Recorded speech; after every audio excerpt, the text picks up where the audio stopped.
Queridos alunos e alunas, passamos aqui a nossa retificação de aprendizagem da avaliação número 3, a A3, na sua segunda chamada. Esta avaliação teve como conteúdo a base comum, a nossa BC.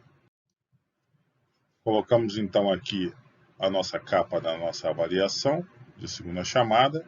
Pedimos que as dúvidas sejam postadas no fórum deste bloco da A3, na quarta e na quinta-feira, respectivamente. Caso tenha alguma dúvida, alguma ponderação e queiram um parecer do professor da disciplina.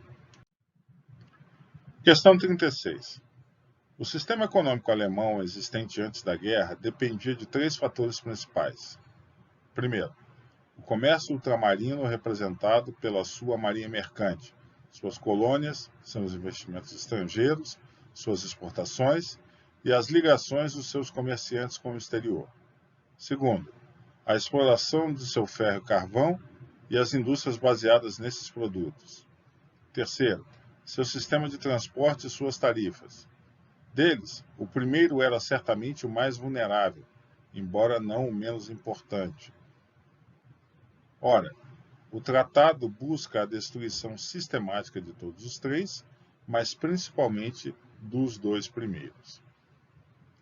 John Maynard Keynes, As Consequências Econômicas da Paz, Fundação Alexandre Guzmão, 2002. A partir do Tratado de Versalhes, a economia alemã, particularmente ao item 2, sofreu um abalo devido a um dos artigos desse tratado. Qual foi esse artigo? Então a resposta é o artigo 45.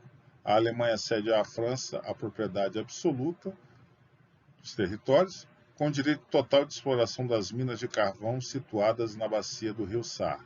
Então, esse material, essa matéria-prima, que ficou muito difícil para os alemães perderem.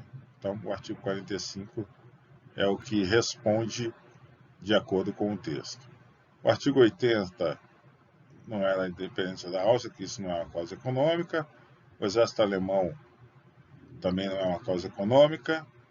Fabricação e importação de carros blindados também não se coaduna com o que o texto mostra. E o serviço militar também não é um fator econômico.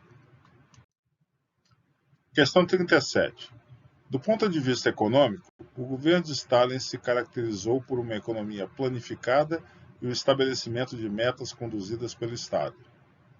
O resultado dos planos quinquenais foi notável.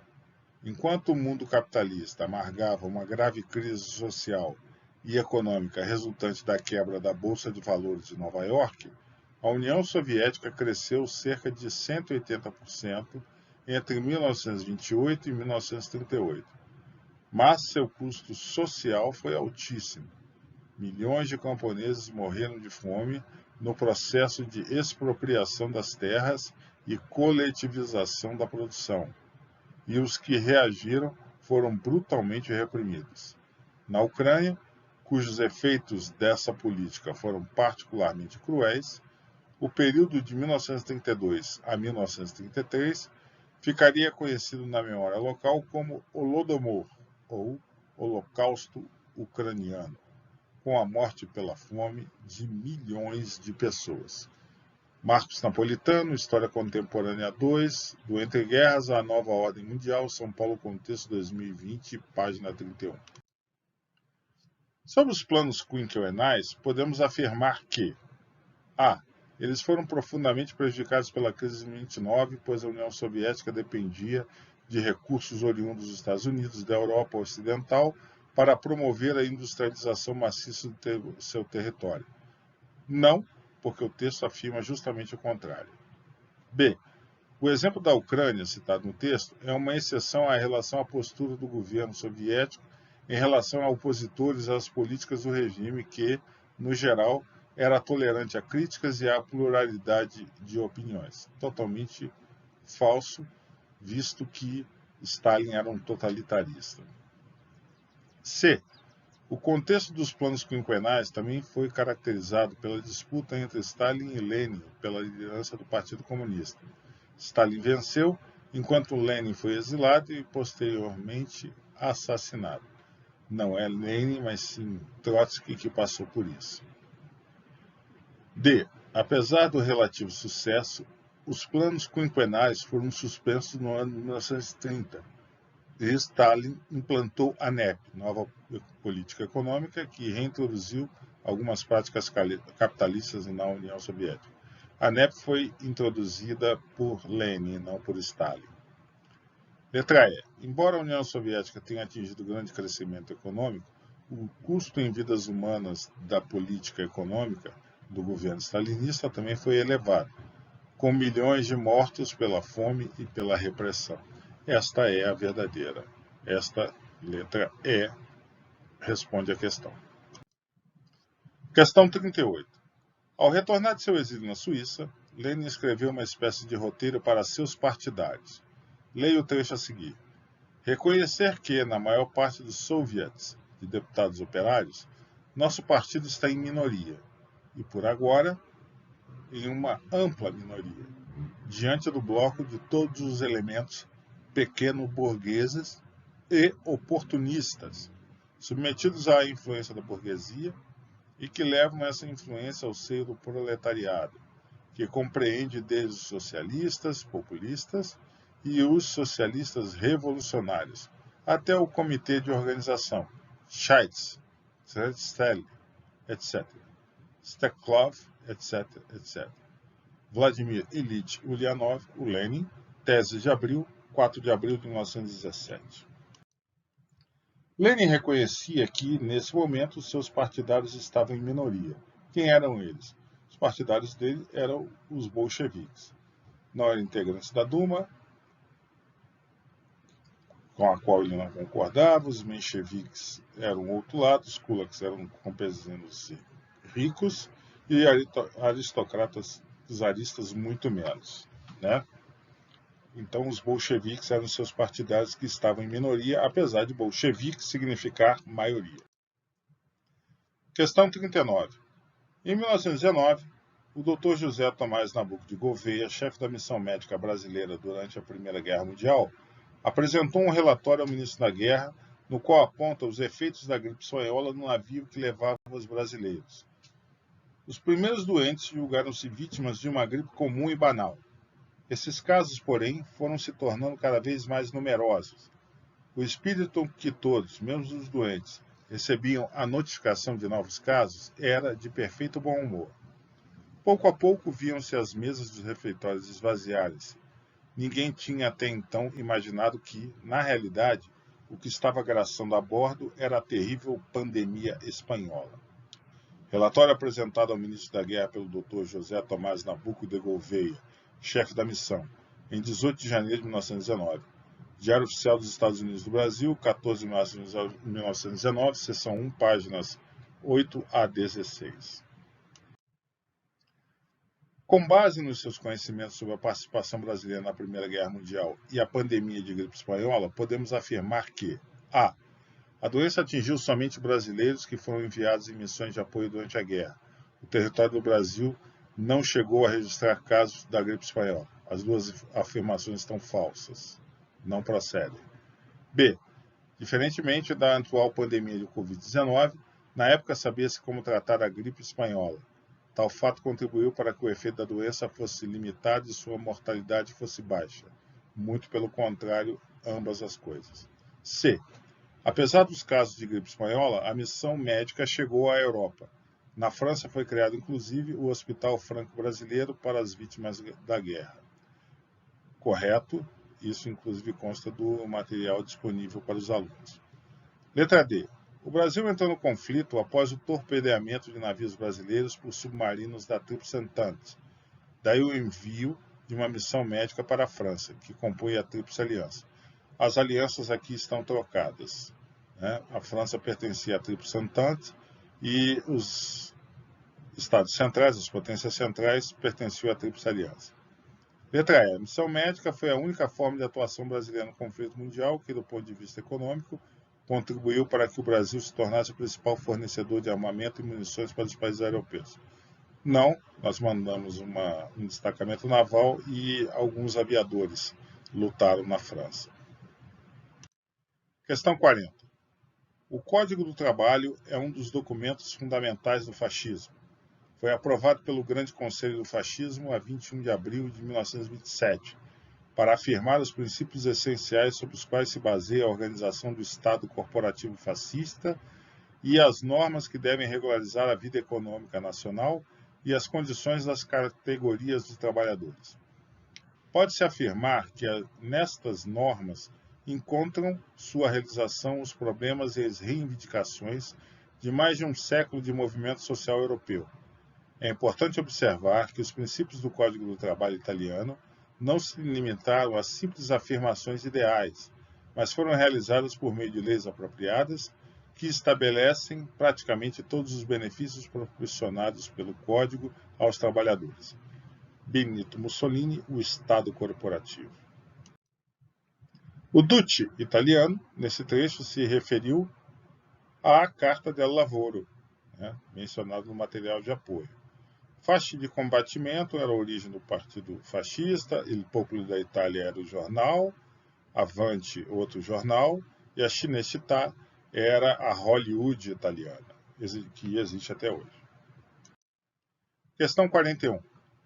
O historiador francês René Rémond, um dos maiores especialistas em história política do século XX, lista alguns elementos que compõem o fascismo. O fascismo é anti-individualista, os indivíduos não têm direitos próprios, só têm os que a coletividade há por bem reconhecer-lhe. Por isso mesmo, uma das primeiras medidas tomadas por esse regime consiste em suprimir tudo o que diferencia, tudo o que alimenta a diversidade, o pluralismo. A diversidade é substituída pelas organizações unitárias, estribadas na lealdade ao regime e ao partido. Nada mais subsistirá diante da unidade do povo reunido em torno do chefe, do partido, do regime. Antiliberal, o fascismo combate todas as liberdades que ameaçam enfraquecer a autoridade do poder e a coesão do grupo nacional. Liberdade de expressão de opiniões, liberdade de discussão oral e escrita. René Rémond, O século XX, de 1914 aos nossos dias. São Paulo, Cultrix, 2011, página 94, e depois o intervalo de 96 a 97. Assim, entre as características do fascismo, podemos incluir o letra A, liberalismo político, democratismo e socialismo. Não, todas erradas. B, liberalismo econômico, Estado autoritário e culto ao líder. O liberalismo econômico está errado. C, pluralismo político, lealdade ao partido e o nacionalismo exacerbado. Pluralismo político está errado. D, antiliberalismo, anti-individualismo, unidade em torno do chefe de Estado. As três estão corretas. A resposta é a letra D. Letra E, Estado autoritário, socialismo e o liberalismo econômico. Não, o socialismo e o liberalismo econômico estão errados. Questão 42. No período entre guerras, movimentos de inspiração fascista surgiram em várias regiões do mundo. Dois exemplos foram o franquismo, na Espanha, e o salazarismo, em Portugal. A propaganda era uma estratégia muito utilizada nesses regimes. Vemos aqui as imagens correspondentes. Nas figuras 1 e 2, podemos identificar, respectivamente, as seguintes características de inspiração fascista. A. Respeito à democracia e valorização da diversidade. Os dois estão errados. B. Defesa do socialismo e o nacionalismo exacerbado. A defesa do socialismo está errada. C. O anticomunismo e o culto ao chefe de Estado. Os dois estão corretos. A resposta correta é a letra C. D. O Estado centralizado e o liberalismo político. O liberalismo político está errado. Letra E. A mobilização das massas e a valorização do individualismo. A valorização do individualismo está errada. Portanto, a resposta é a letra C. Questão 43. O cartunista brasileiro Belmonte, 1896-1946, fez uma série de obras de tom satírico durante a Segunda Guerra Mundial. Vemos aqui duas imagens caricaturas de Hitler e de Stalin. A figura de autoria de Belmont nos remete aos seguintes aspectos da Segunda Guerra Mundial. A. Em 1943, Stalin rompeu o pacto de não agressão que havia estabelecido com a Alemanha nazista e promoveu a invasão do território alemão, o que se mostrou decisivo para o fim da Segunda Guerra Mundial. Bom, quem rompeu foi Hitler em 1941 e a invasão se deu ao contrário. Os alemães invadiram o território russo. Letra B. Embora a Batalha de Stalingrado, encerrada em 1943, tenha terminado com a vitória das tropas nazistas, ela se mostrou um momento decisivo durante a guerra, pois possibilitou que as forças soviéticas se reorganizassem e partissem em uma ofensiva contra a Alemanha. Quem venceu a Batalha de Stalingrado foram os soviéticos, não os alemães. C. Em 1942, a Alemanha rompeu o Pacto Brest-Litovsk e invadiu o território da União Soviética, sem declaração prévia de guerra, que acabou levando os alemães a terem de se dividir em duas frentes de batalha, ao Ocidente e ao Oriente. Não, a invasão foi em 1941 e o Pacto de Brest-Litovsk foi da Primeira Guerra Mundial. O pacto que ele quebrou foi o Ribbentrop-Molotov, o Pacto de Não Agressão. Letra D. Embora não apareça na caricatura, o Japão também compunha o eixo com a Alemanha e a União Soviética. Embora alemães e soviéticos tenham entrado em guerra entre si, o Japão foi o último país a se render, apenas após o lançamento de 2 bombas atômicas sobre os Estados Unidos em 1945. Bom, a União Soviética nunca participou do eixo, então isso está errado. Letra E. Em 1939, a Alemanha e a União Soviética estabeleceram o Pacto Ribbentrop-Molotov de não agressão. Tudo isso está correto. Uma das cláusulas do acordo previa a divisão da Polônia entre os dois estados. Correto. E foi justamente a invasão do território polonês pelas tropas alemãs que deu início à Segunda Guerra Mundial. Exatamente. Isso aqui está correto. A resposta certa é a letra E. Questão 44. A organização da FEB. Durante a fase de estruturação da FEB, vários oficiais brasileiros foram enviados aos Estados Unidos da América para participar de cursos em bases militares norte-americanas. Em sua maioria, esses oficiais passaram 3 meses na Escola de Comando do Estado-Maior de Fort Leavenworth, no estado de Kansas. Esse estágio permitiu que os oficiais brasileiros se familiarizassem com os métodos de luta norte-americanos, destinados a substituir os métodos franceses, até então empregados pelo Exército no Brasil. Orientado no sentido de movimentos rápidos e audaciosos, altamente motorizados, o novo método reduzia as marchas a pé e a utilização de cavalos. Os norte-americanos propunham ainda a padronização das armas, cabendo aos brasileiros os calibres de 105 mm e 155 mm, de que o Brasil ainda não dispunha, retirado da Fundação Getúlio Vargas, seu centro de pesquisa e documentação. O apoio brasileiro aos aliados em geral e aos Estados Unidos da América em particular marcou a transição da doutrina militar empregada no Exército Brasileiro. A partir do uso da doutrina e material estadunidenses, o Exército pôs fim à doutrina francesa, aplicada até então. Essa doutrina ficou marcada no período entre guerras, particularmente pela A. Estágio realizado por brasileiros na França antes e durante a Primeira Guerra Mundial. Não. Isso aí não caracterizou a força da doutrina francesa. B. Envio de uma missão militar francesa ao Brasil. Correto. Essa missão remodelou toda a doutrina do Exército e sua organização. C. Tradição francesa na nossa diplomacia aplicada pelo Barão do Rio Branco.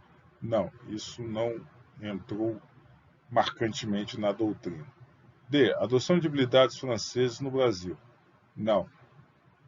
Isso foi apenas uma parte daquilo que a doutrina francesa nos trouxe. Mas não foi marcante nesse período. E. Instrutores de cavalaria formados na Escola Militar Especial de Sancy. Tivemos alguns, mas eles não foram suficientes para mudar todo um pensamento doutrinário brasileiro. Então a letra B é a correta. Questão 45. Brasileira foi essencial para a menção de igualdade de gênero na Carta da ONU. A inclusão da igualdade de gênero na Carta da ONU foi fruto da insistência da cientista brasileira Berta Lutz. Lutz participou da Conferência de São Francisco em 1945. A conclusão é de duas pesquisadoras da Universidade de Londres, que consultaram documentos e memórias das poucas mulheres presentes na conferência. Enquanto Lutz e diplomatas latino-americanas defenderam a menção aos direitos das mulheres no texto fundador da ONU, norte-americanas e britânicas se opuseram. Berta foi enviada pelo governo Vargas para defender o direito das mulheres na Carta. A atuação de Lutz na conferência foi essencial para a causa feminista, segundo as pesquisadoras. A Conferência de São Francisco foi dominada por homens. Apenas 3% dos 160 participantes eram mulheres.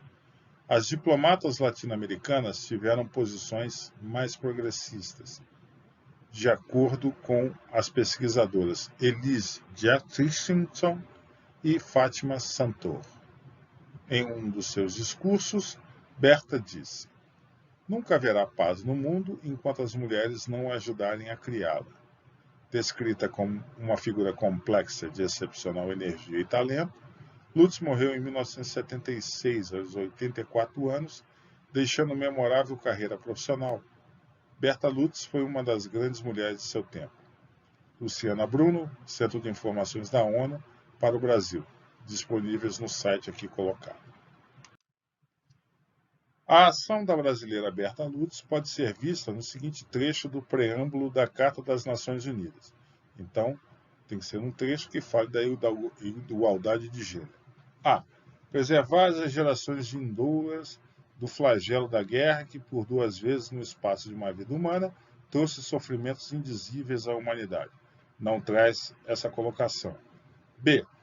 Estabelecer as condições necessárias à manutenção da justiça e do respeito das obrigações decorrentes de tratados e de outras fontes do direito internacional. Não coloca aqui a ideia de igualdade de gênero. C. A promover o progresso social e melhores condições de vida dentro de um conceito mais amplo de liberdade. Também não coloca a igualdade de gênero. D. A reafirmar a nossa fé nos direitos fundamentais do homem, na dignidade e no valor da pessoa humana, na igualdade de direitos dos homens e das mulheres, assim como das nações, grandes e pequenas. Aqui sim traz a igualdade de gênero. E. A unir nossas forças para manter a paz e a segurança internacionais. Não, aqui não está explicitado a igualdade de gênero. Portanto, resposta, letra D. Queridos alunos e alunas, chegamos então aqui ao final da retificação de aprendizagem, a nossa retap da avaliação número 3, a nossa A3, na sua segunda chamada. Esta avaliação teve como conteúdo a base comum, ABC. Postem as suas dúvidas e esclarecimentos que queiram receber no fórum deste bloco. Obrigado.